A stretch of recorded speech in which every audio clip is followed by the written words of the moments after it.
राहुल महाजन जी। राधा वल्लभ श्री हरिवंश। राधा वल्लभ श्री हरिवंश महाराज जी, आपके चरणों में कोटि कोटि प्रणाम।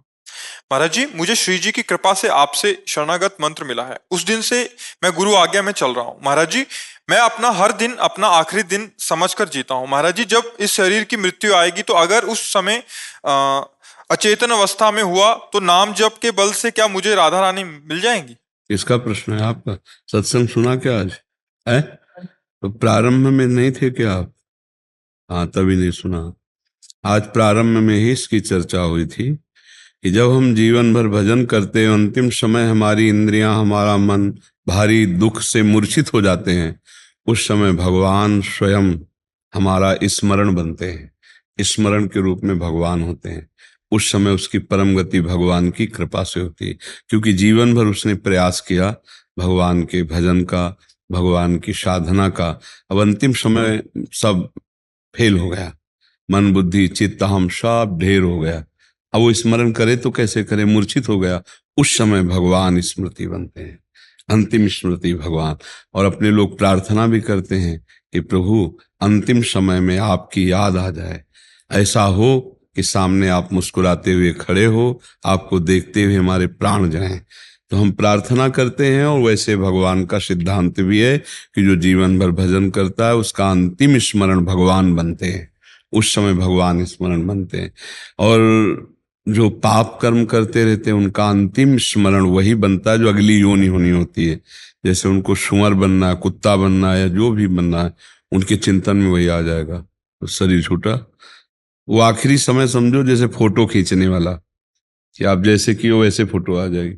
तो अंतिम समय वही चिंतन आएगा जो जीवन भर किए हो, उसके परिणाम रूप। तो हम लोग जैसे भगवान की शरण में हैं, भगवान का भजन करते हैं। अब उस कोटि का भजन नहीं है कि हम कोई सिद्ध हो गए हों या भगवत साक्षात्कार हो गया हो, तो अंतिम समय फिर भगवान उसका उद्धार करते हैं, भगवान कृपा करते हैं। उस समय भगवत स्मृति अंतर में भगवान दे देते हैं। ये शास्त्रों में भी लिखा है, संतों से भी सुना है, और हृदय में विश्वास भी ऐसा ही है। कई ऐसे दृश्य देखे जिनके द्वारा भगवान उनको परम पद प्रदान किए। जैसे अंतिम समय है, हम पहुंच गए कि भाई राधा राधा राधा, या अभी कुछ ही समय पहले राधा राधा राधा राधा, और उसका शरीर छूटा। तो राधा राधा के प्रभाव से पता हमें चल गया कि वो भगवान को प्राप्त हुआ, क्योंकि अंतिम समय सुना और गुनगुनाया और प्राण छूट गए, वो भगवान को प्राप्त हो गया। जैसे अंतिम समय नारायण पुकारा ना बच्चे को, बच्चे के लिए अजामिल, उसे भगवत प्राप्ति हो गई। तो हम इसीलिए रात दिन भजन करते हैं कि भगवान कृपा करें, अंतिम समय हमारा भजन बन जाए, भगवान की स्मृति आ जाए। तो हमें डरना नहीं है, हमें विश्वास करना है कि हमारा कल्याण निश्चित हो जाएगा।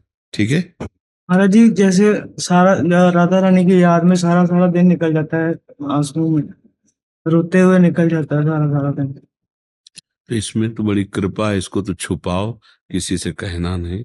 अगर हमारे कहने का भाव बना रहेगा तो सब बंद हो जाएगा। अहंकार जहां आ गया तो किया कराया सब भजन रुक जाता है। ये तो कृपा है, चुप रहो। कोई पूछे भी कि प्रभु के लिए रो रहे हो क्या, तो नहीं, हमें थोड़ा परेशानी है।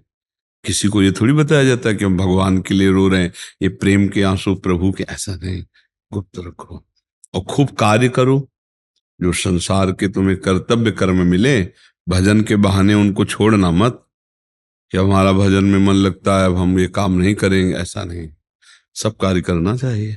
गृहस्थी की, किसानी, व्यापार, नौकरी, पढ़ाई लिखाई, जो वो भी भगवान की सेवा है। और शेष समय में भजन, अपने समय में कार्य करो, तो भगवान की सेवा बन जाएगी। ठीक है।